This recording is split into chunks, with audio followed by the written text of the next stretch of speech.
Good evening, Facebook, YouTube, Twitter, and Google+. This is Rich again, back for your third and final video blog subject of the night for Monday, May 23rd, 2016, around 8:16 in the evening, Billerica, Massachusetts. Sun went down.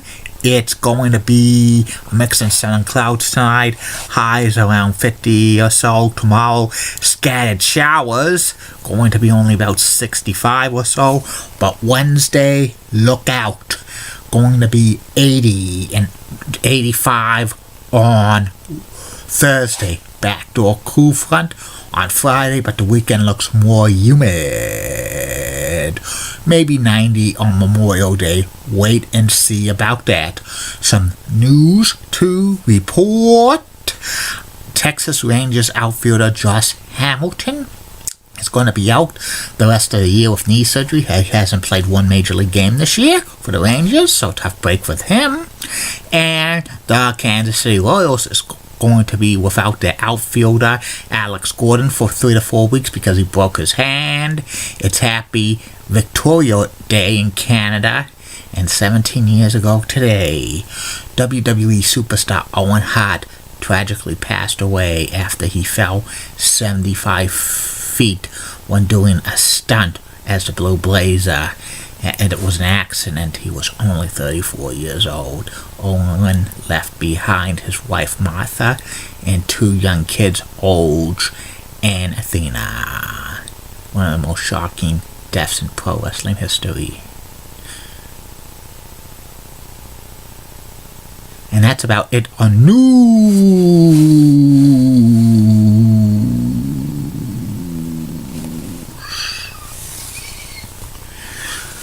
My third and final video blog subject tonight is my personality profile.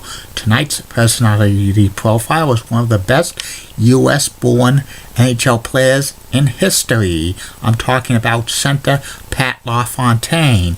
Pat LaFontaine played 15 years in the NHL. He was a great goal scorer. Pat was born in St. Louis, Missouri, and he grew up in Waterford, Michigan. His father was a Chrysler executive, so when he was about 6 or 7, his family relocated there. And Michigan is a hockey hotbed, so Pat felt right at home. And he played high school hockey. He was such a good high school hockey player. He left the United States when it was during his senior year of high school to play in the Quebec Major Junior League for the Verdun. And he had an awesome season that year. He had 104 goals and 113 assists for having like 217 points. He won a lot of awards that year, including the John Balbo Trophy, the Michael Briere Trophy, the Mike Bossy Award, and he was the Frank Selke Memorial Award, and he also was the CHL Player of the Year, and he was such a great prospect that many people are pegging Pat LaFontaine to be the next big star in the NHL because of his goal scoring in the Quebec Major Junior Hockey League in 1982-1983. Some were projecting him to be the number 1 overall pick. And the Islanders drafted Pat in the first round, 3rd overall in 1983. He played on the U.S. Hockey Olympic team in 1984, and after he had that experience, he joined the New York Islanders, and he played 15 seasons with the Islanders, Sabres, and Rangers. He played half of his career with the Islanders, and he was the star of the Islanders during the time that they were rebuilding the core of players: Mike Bossy, Brian Trottier, Clark Gillies, Billy Smith, Dennis Potvin, Bobby Nystrom, Bob Bourne, John Tonelli was aging, so Pat did not win any Stanley Cups for the Islanders, but he scored one of the most important goals in Islanders history in 4 overtimes in Game 7 of the 1987 Patrick Division semifinals. He scored against the Washington Capitals to advance into the second round. And Pat had 10 seasons of 20 or more goals, 3 seasons of 50 or more assists, 2 seasons he's cracked a 100-point plateau. 5 times he played in the All-Star game. He had an awesome 1992-1993 season, which he was runner-up for the NHL Most Valuable Player Award, the Hart Trophy, and he lost it to Mario Lemieux.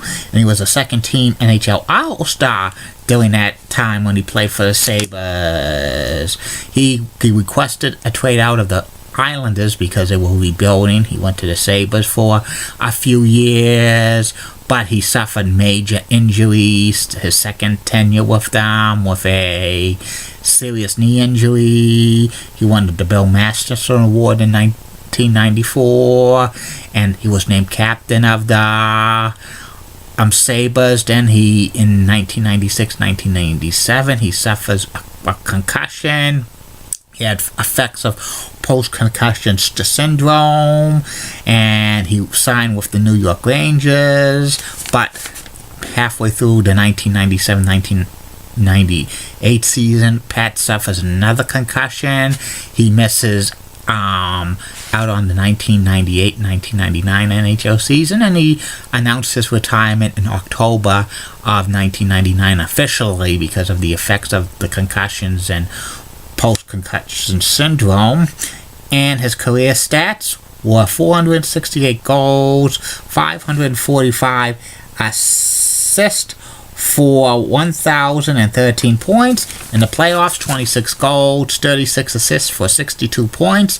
He never played in the Stanley Cup He never won a Stanley Cup. He played for the Stanley Cup Finals his rookie year, 1984. He started a foundation, Companions in Courage Foundation, in 1997, and he wrote a book about profiles of courage and companionship in 2001, which was a bestseller, and he was named to a lot of Hall of Fames: the United States Hockey Hall of Fame, the Buffalo Sabres Hall of Fame, the Michigan Sports Hall of Fame, the Nassau County Hall of Fame, and in 2003, Pat received the ultimate honor which every NHL player dreams of, being voted into the Hockey Hall of Fame along with Grant Fuhrer.